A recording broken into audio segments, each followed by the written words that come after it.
Ian Huntley was born into a working class home in Grimsby, North East Lincolnshire, England, on January 31st, 1974. He is the first son of Kevin and Linda Huntley. An asthma sufferer, Huntley had a turbulent time at school, as he was often targeted for school bullying. The problem continued to escalate until he was 13. He was forced to change schools. He left school in 1990 and declined to continue his studies despite getting decent grades. He chose instead to go directly into employment. In the years after he left school, Ian Huntley already seemed to have developed an interest in young girls, and he was seen out with 13-year-old girls when he was 18. In December 1994, Ian Huntley met 18-year-old Claire Evans. The two embarked on a whirlwind romance and married within weeks. The marriage was short-lived, however, and Claire left Ian within days of their wedding, choosing to move in with Huntley's younger brother Wayne instead. An enraged Huntley refused to grant his wife divorce until 1999, preventing her from marrying his brother. Following the collapse of his marriage, Huntley became more nomadic, moving from one rented flat to the next. He had a succession of relationships, one of which was with a 15-year-old girl, with whom he fathered a daughter in 1998. A subsequent inquiry revealed that between 1995 and 2001, Ian Huntley had sexual contact with 11 underage girls, ranging between 11 to 17 years old. On January 7th, 1998, Huntley appeared in court. He was charged with robbing a neighbour's house, and in May 1998, he was charged with the rape of an 18-year-old girl in Grimsby. Neither case proceeded to any prosecution due to lack of evidence, but the rape allegation tainted him substantially. In February 1999, he met 22-year-old Maxine Carr at the nightclub, and they moved in together after just 4 weeks. The relationship endured despite some turbulent arguments, and in 2001 they moved to the town of Littleport, where Ian Huntley took a job at a local centre as the manager of a team of caretakers. In September 2001, he applied for the post of caretaker at a local college, and in November of 2001, despite his history of contact with minors, he was awarded the position. Maxine Carr was employed as a teaching assistant at the local primary school. In the early evening of August 2002, two 10-year-old girls, Holly Wells and Jessica Chapman, were on their way out to buy sweets when they walked past Ian Huntley's rented house near the college. Huntley saw them and asked them to come in, claiming that Maxine Carr, who was known to the girls through her work at their school, was also at home. Carr, in fact, was away visiting relatives at the time, and within a short time of Holly and Jessica having entered the house, Ian Huntley had murdered both of them. How do we know they were here at 6:15? Well, we have an eyewitness. Ian Huntley here is a familiar figure. Evening, Ian. You're the school caretaker. The girls, Jessica and Holly, would know you, and they saw you on the front doorstep. What went on?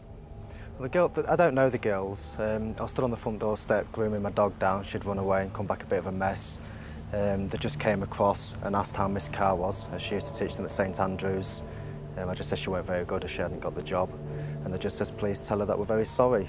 and off the walk in the direction of the library over there. Huntley also granted television interviews to the press, and his unusual interest, together with his emotional involvement, made the investigators suspicious, leading to a wider search which revealed that the half-burned remains of Holly and Jessica's shirts was where Ian Huntley was employed. Following the find, the police arrested Ian Huntley and his girlfriend Maxine Carr on suspicion of murder.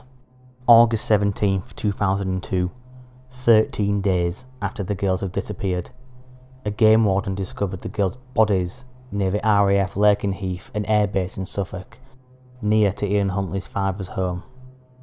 Subsequent autopsy reports on the girls listed their probable cause of death as asphyxiation, but their bodies were too badly decomposed to establish whether they had suffered any sexual assault.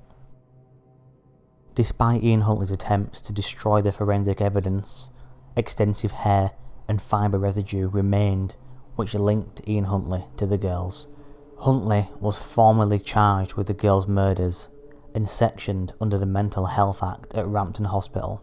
Maxine Carr was arrested for assisting an offender, as well as conspiring to obstruct a court of justice, as she had initially provided Huntley with a false alibi for the time of their disappearance. The trials of Ian Huntley and Maxine Carr opened to worldwide media interest in London, November the 5th, 2003. Huntley was faced with 2 murder charges, while Maxine Carr was charged with perverting the course of justice and assisting an offender. The prosecution entered exhaustive evidence linking Huntley to the girls 3 weeks into the trial.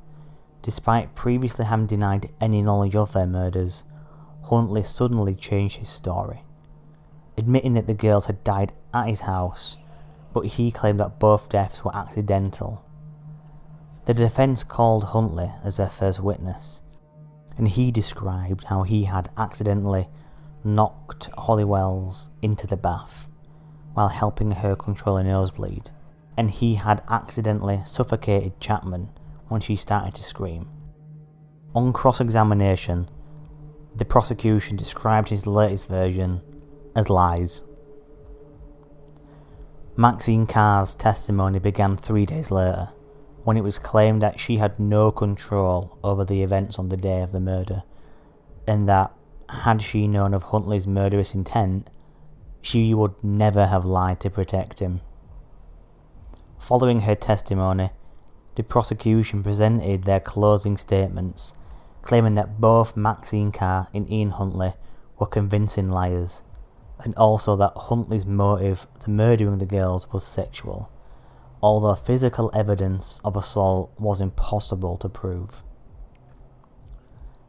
After 5 days of deliberation, the jury rejected Huntley's claims that the girls had died accidentally, and on December 17th, 2003, returned a majority verdict of guilty on both charges.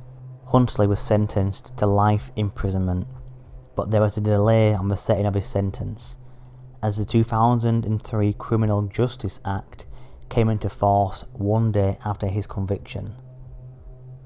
At a hearing on September 29, 2005, a judge ruled that the Soham killings did not meet the criteria for a whole life sentence, which was now reserved for sexual, sadistic or abduction cases only under the new Act, and imposed a 40-year sentence, which offers Ian Huntley very little hope of release. On September 14, 2005, Ian Huntley had been attacked by another inmate at Belmarsh Prison and scalded with boiling water, which prevented him from attending this sentence hearing. Maxine Carr was cleared of assisting an offender, but found guilty of perverting the course of justice, in jail for 3.5 years, but she was freed under the police protection in May 2004, as she had already spent 16 months on remand pending the trial.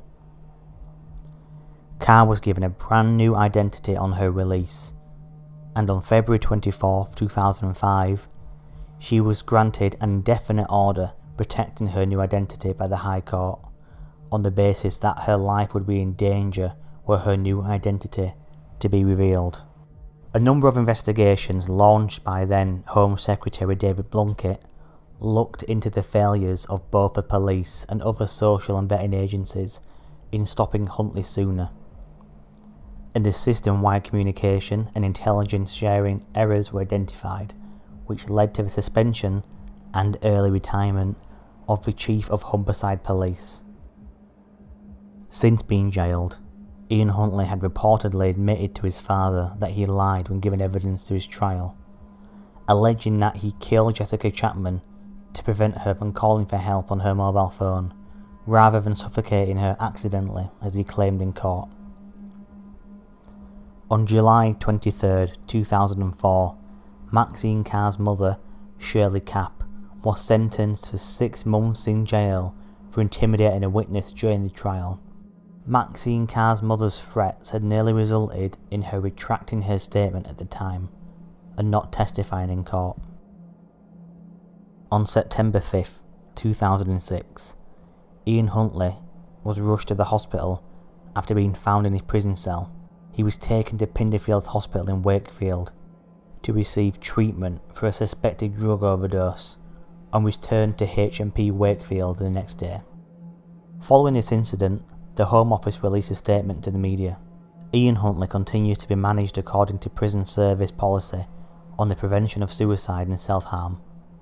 In particular, he will be subject to assessment, care in custody and teamwork procedures through which his risk will be continually assessed.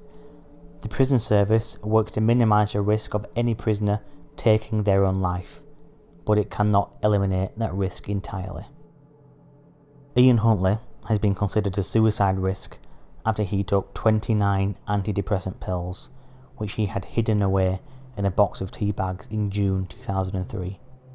4 years later, Huntley confessed to the 1997 sexual assault of an 11-year-old girl. A year after that, in 2008, he was relocated to Franklin Prison. During his incarceration, Huntley had been reportedly attacked by fellow inmates, including having his throat slashed by Damien Fawkes in 2011.